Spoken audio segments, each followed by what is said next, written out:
Sekitar 7 bulan yang lalu, kami pernah mengupload sebuah video yang membahas tentang suku Sentinel, suku terisolasi dan paling berbahaya di dunia. Setelah ditelusuri lebih jauh, ternyata suku Sentinel bukanlah satu-satunya suku paling terisolasi di dunia. Menurut catatan Survival International, setidaknya ada sekitar 100 suku terisolasi yang tidak mau mengenal kehidupan modern. Mungkin suku-suku ini sudah puas dengan kehidupan mereka yang ada saat ini, atau mungkin karena mereka tidak mengetahui sama sekali kehidupan modern di luar dunia mereka. Banyak para antropolog yang berusaha melakukan kontak dengan suku-suku ini. Namun banyak yang tidak berhasil, karena suku-suku ini menolak kontak dengan mereka. Bahkan jika ada orang yang nekat mendekati mereka, dengan berbekalkan parang, tombak, panah dan senjata lainnya, mereka tak segan-segan menyerang siapa saja yang mencoba mengusik keberadaan mereka. Suku apa sajakah mereka ini? Mari kita bahas setelah yang berikut ini.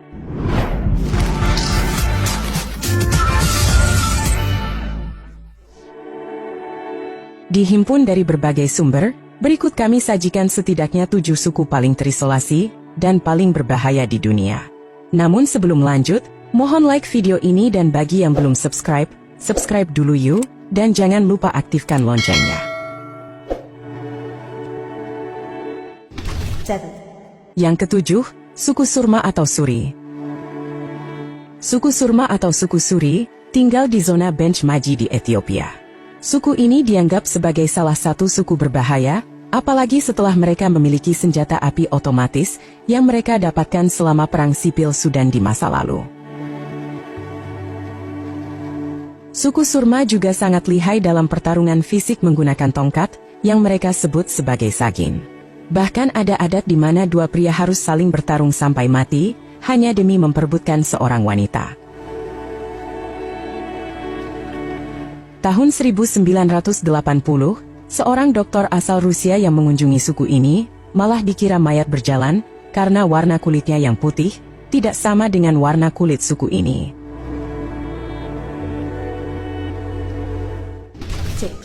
Yang keenam, suku Yaivo. Suku Yaivo tinggal di sepik timur pegunungan tengah Papua Nugini. Saat seorang petualang Inggris Benedict Allen melakukan kontak dengan suku ini pada tahun 1988, dia disambut dengan pertunjukan tari dengan busur dan panah. Allen juga dipaksa melakukan upacara inisiasi selama 6 minggu, di mana dia dipukuli setiap hari. Allen yang jadi saksi hidup kengerian suku Yaivo, menceritakan jika dirinya begitu terkesan dengan kemampuan para anggota suku ini. Ia kagum dengan kemampuan suku ini, yang berjalan dengan cepat di atas pepohonan tanpa alat pengaman apapun. Sementara itu, para wanita suku ini dilatih untuk jadi mata-mata. Untuk bisa sampai ke lokasi suku ini, kita harus menyusuri sungai selama sebulan lamanya. Atau jika berjalan kaki, bisa mencapai 6 minggu melewati hutan yang sangat berbahaya. Tak heran jika suku Yaivo begitu terisolasi dari dunia luar. Yang kelima, suku Totobie Gosode. Suku Totobie Gosode merupakan suku yang hidup tanpa kontak di hutan Amazon. Mereka merupakan suku berpindah-pindah alias nomaden, berburu, mencari makan, dan melakukan pertanian secara terbatas. Mereka adalah suku terakhir yang belum pernah dihubungi di bagian selatan lembah Amazon dan berada di Amotokodi. Kontak pertama kali suku ini dengan orang asing terjadi pada tahun 1940 ketika petani Mennonite mengambil paksa tanah mereka. Tahun 2011, suku ini terancam deforestasi sehingga Perserikatan Bangsa-Bangsa memerintahkan pemerintah Paraguay untuk melindungi suku ini. Karena ancaman deforestasi yang mereka hadapi, termasuk deforestasi ilegal. Dikutip dari Survival International, konon kabarnya perusahaan Brasil Jaguarete Pora SA mengubah ribuan hektar wilayah leluhur suku ini menjadi lahan peternakan. Yang keempat, suku Mursi. Suku ini tinggal di sekitar Danau Turkana dan Lembah Omo, di selatan Ethiopia. Laki-laki suku Mursi dilahirkan untuk menjadi prajurit yang gagah perkasa. Untuk mewariskan kedewasaan, anak laki-laki harus mahir memainkan tongkat tempur dan membunuh lawan sampai mati. Kepercayaan mereka adalah pemujaan terhadap nyawa-nyawa dari orang yang telah mati, sehingga mereka yang mati dalam pertempuran akan sangat dihormati. Agar bisa lolos dalam ujian pendewasaan, para pria suku ini harus membuktikan jika mereka lihai menggunakan tongkat untuk bertarung. Pertarungan antar pria juga dilakukan sebelum menikah demi seorang wanita.